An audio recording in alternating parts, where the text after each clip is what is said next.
Hi there, my name is Loreena, and if you're having trouble in the Demon's Souls remake, I'm here to show you exactly how to become overpowered and get the best weapons in the game early on. I'm gonna be making a series of these videos, but today we're starting off with a magic build using the Crescent Falchion. Just a heads up, if you don't like using magic, which by the way, I haven't really been fond of either, it's much more fun in this game than in the other Souls games in my opinion. But if you really don't want to use the magic, the Crescent Falchion itself is already strong enough. Really, trust me. It has a really high scaling, which is A on magic, and the upgrade materials are really easy to come by. You want to start with the royalty class, since it comes with a ring that lets you slowly regenerate MP, which is really useful. As your starting gift, choose either firebombs or soul remains. Firebombs will just make the phalanx fight a little bit easier and faster, but you can pick up 2 bundles of firebombs on the way to the fight anyways. So I recommend you to use the soul remains, because it makes it easy to lure away enemies. I recommend picking up the thief ring behind Ostrava, which is going to be important for the next step. Also, after pulling the lever to open the boss door, turn left and pick up those resins in the corner. It'll also speed up the phalanx fight a little bit. Now for phalanx, just hide behind that pillar, wait a little bit until the boss comes near you, and then just start chucking firebombs. You can either just throw spells or buff your weapon with the resin you just picked up. Easy peasy. Now the next part seems pretty scary, but believe me, it's not as bad as you think. You want to go to world 4-1, make sure to have the thief ring equipped because it makes it easier for the skellies not to see you. Let them roll towards you, let them smack your shield, and then attack. This might take some practice, but it's really not hard. The first few skelly boys are easy, but these two can pose a problem if you do it the wrong way.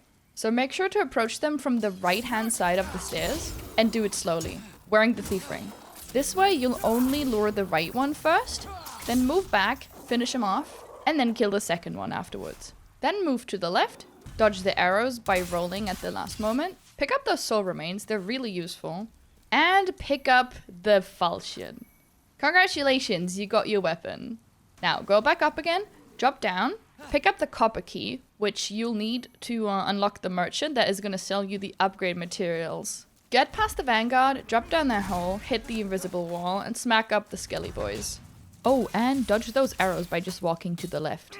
Now you can even use your Falchion because it deals a lot of damage against these guys. Open the door, talk to Grave Robber Blige, and you will be finding him after beating Adjudicator. I also recommend picking up the Regenerator's Ring. It slowly regenerates your HP. You can find it shortly before the boss fight.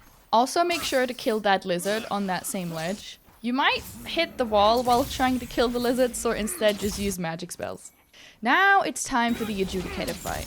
If you want to cheese him with magic, just keep running around the arena, hitting him, waiting for him to turn around. Just before he wants to attack, just run to the other side again, and you can rinse and repeat that until he's dead.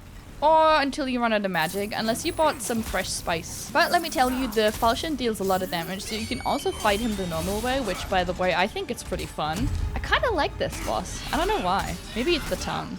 Go back to the Nexus, pump up your levels as you please. I just recommend putting in a bunch in magic so you actually deal damage for the next boss. But you need to either save a couple levels to be able to buy 9 Moonshade Stone shards, which is 27k souls. You have enough after beating Adjudicator and then using the soul. So if you want to go fast, you can just use those souls to buy the shards. But if you have time and you want to take it slowly, you can just farm the Reapers to get 1 shard each. And they also drop a shitload of souls. So you'll have an easy time leveling up. Now for the rest of the upgrade materials. If you're having a hard time killing the Reaper, which I understand, you can throw soul remains and he won't even look at you while they're still active. Usually throwing 2 is enough to finish him off. As you can see, he drops a Moonshade Stone shard, so you can farm those from the Reaper if you want to invest the time in that. And if not, you can buy the rest of them from Grave Robber Blige for 3k souls each. There's another shard over there, and next up is gonna be Patches. Let him kick you down the hole, pick up some more shards over there, and then fight the Red Phantom. This guy is super easy. He kind of just walks towards you, and as soon as you slap him, he's perma-staggered, and you just repeat that like 2 times and he's dead. He's important because he drops 3 Moonshade Stone chunks.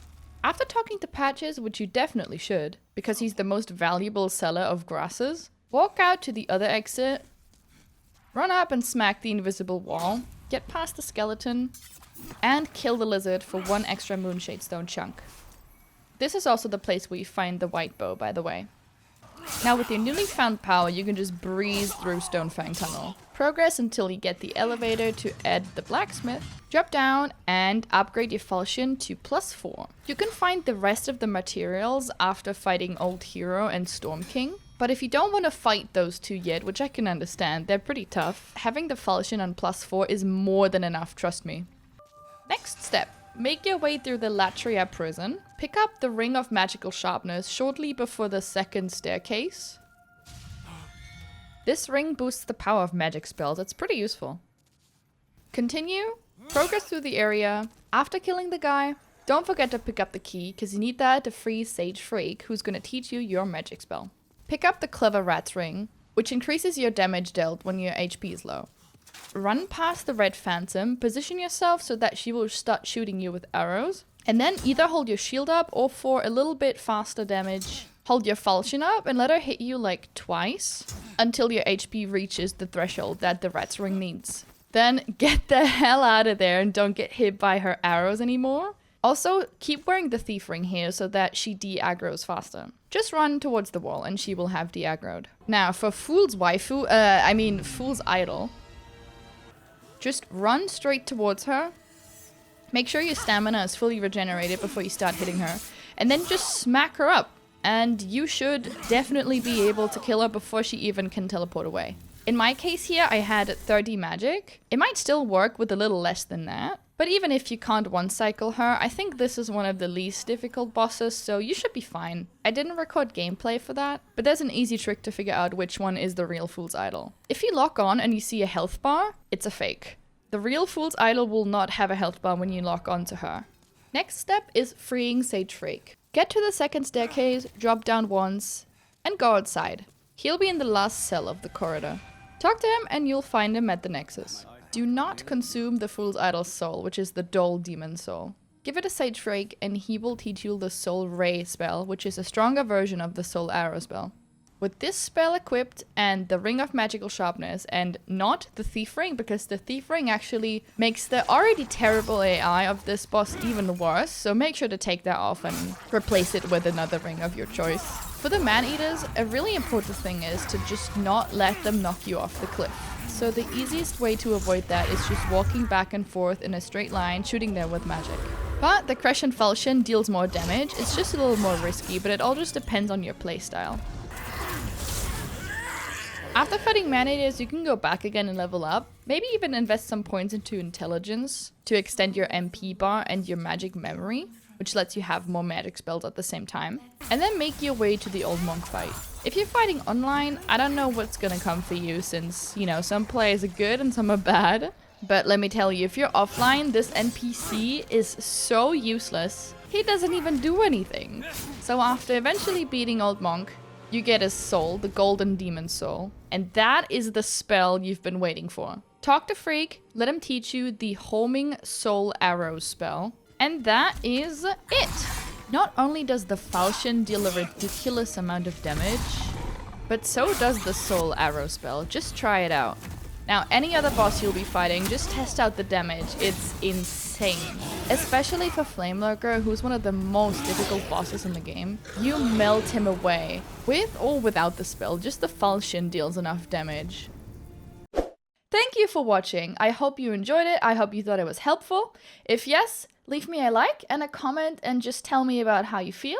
Also, catch me live on Twitch almost every day. Link in the description.